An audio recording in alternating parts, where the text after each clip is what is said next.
I think this is the game of the week. I think this is just the two best teams in the NFC. I made the case that this is the best 1-2 in any division, the Seahawks and the Rams are laying -3, over-unders 48.5. NFL game of the week, in my opinion. What's your breakdown on this game? So what does Seattle have to do to get some respect for the betting marketplace? Because it hasn't happened this season.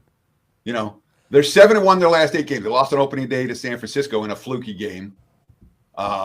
And since that time, again, they haven't just been good, they've been dominant. 6 of their 7 wins have come by more than a touchdown.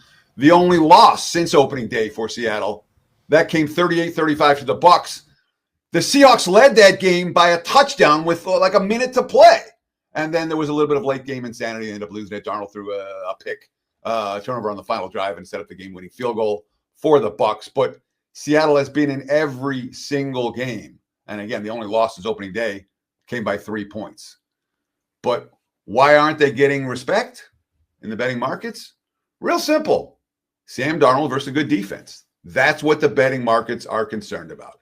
Just like we saw in the Bucs game where Darnold threw the key interception that cost them the game. And when you have Sam Darnold versus Matthew Stafford, Stafford's going to get the love. And Stafford's been as good as any quarterback in the league.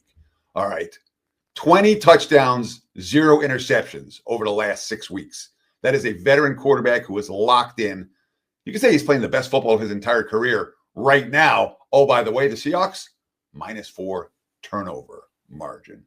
And, of course, L.A., from a point spread perspective, they've been dominant. All right. They've only lost twice this year against the spread. And one of those 2 losses came in arguably the worst bad beat of the season when the Rams were going to kick the game-winning field goal and instead had it blocked and returned for a touchdown in Philadelphia.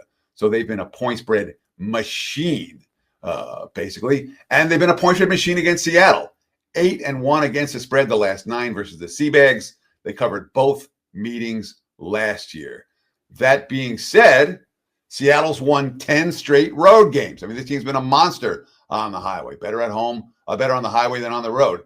And, of course, it's a Seattle team that 5-0 in their last 5 tries, a division road dog under McDonald. He's been very, very good in this role. Meanwhile, the Rams just 1-6 against the spread, their last 7 as divisional home chalk.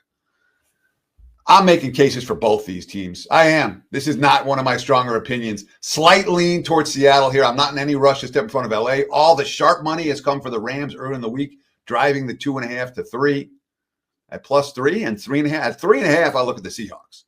At 3, I think this game is priced appropriately. Maybe we're looking at an under between 2 teams that are pretty damn good on the defensive side of the football.